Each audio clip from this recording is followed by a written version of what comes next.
want to draw another little thought here. It comes to my mind. When Jesus was on trial, and for nothing else but mockery's sake,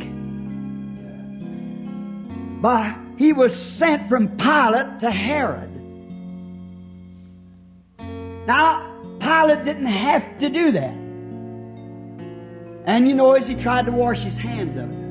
But once it's on your hands, you got to make your decision. You can't push it on somebody else. Amen. It's you as an individual.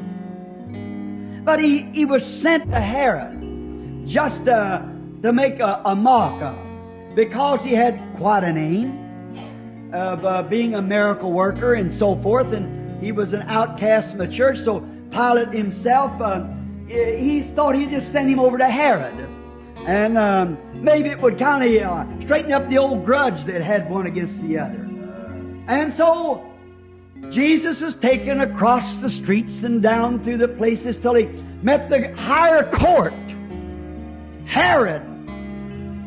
And when he met Herod, Herod was presented with his only opportunity.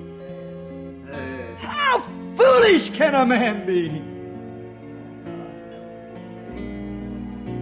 If Herod would have only knew that standing before him was the fulfillment of every Hebrew prophet of the long and the first of the world, which stood before him, the fulfillment of every sage and prophet that had ever spoken. The opportunity to have satisfied his sinful heart with grace and mercy.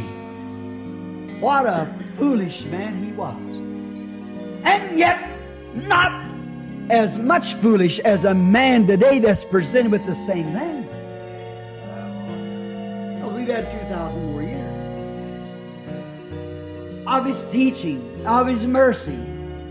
But what a foolish thing that Herod did when he stood before him and never asked him for grace and mercy, never asked for pardoning of sin. He never knew that standing, I don't think the man realized that standing before him was such a person. Amen. Let's let that soak for a minute. Because the man had not such a social name, of great social standing, of different organizations and clubs and so forth that he was associated with. He didn't have a name like that. But he did have among the people that know the Bible and know the promise, may I go a little stronger, than that were predestinated unto eternal life. They recognized it the moment he stood there. Amen. But Herod hadn't learned this. He never knew it. What a sad thing. Amen. All that the prophets had spoke of for 4,000 years. The fulfillment of the cry of the world stood before him. Amen. There in his presence stood all the fulfillment. And as I might say this again, we'd think he was a foolish man because he made a foolish decision. For you notice he never asked him for mercy. He asked him to entertain him. I have heard that you are a miracle worker.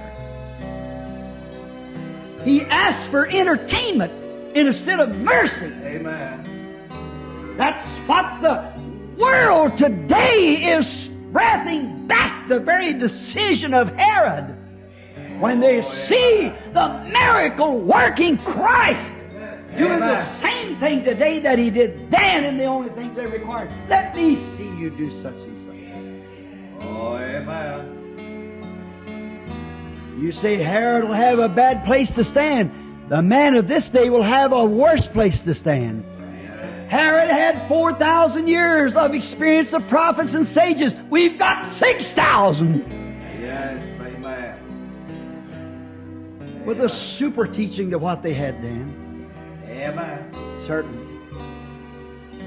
What a thing it did. So is it today. Same thing. Amen. What was the matter? Herod never gave it a serious thought. He never stopped to consider.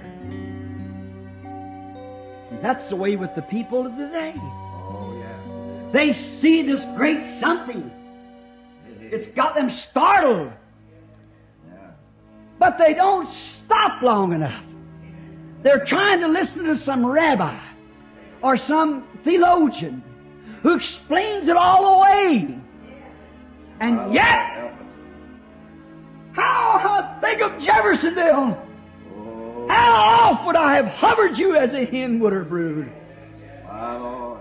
But you're not. How oft would I have gathered you? How oft would I have made this the garden spot where all nations would have flown into? Hallelujah. Thank you, Jesus. But you were not. Amen. Now, see, what will Herod have to remember in that day? His grand opportunity. Yeah. He turned it down. And yonder, somewhere in the regions of the lost tonight, he's remembering what he did about it. It's too late now. Don't let that be to us. Oh, God. This is our visitation time. Help us. Let's remember Christ, that He's the same yesterday, today, and forever. Amen. Hebrews 13:8. Don't wait till some regions yonder in the damned, in that dimension where you cannot go in the presence of God and your time is up on earth. And a nightmare of horror. You'll remember you had your opportunity Oh, yeah. and Amen. turned it away. Let the young people take notice to this. Let all take notice to it.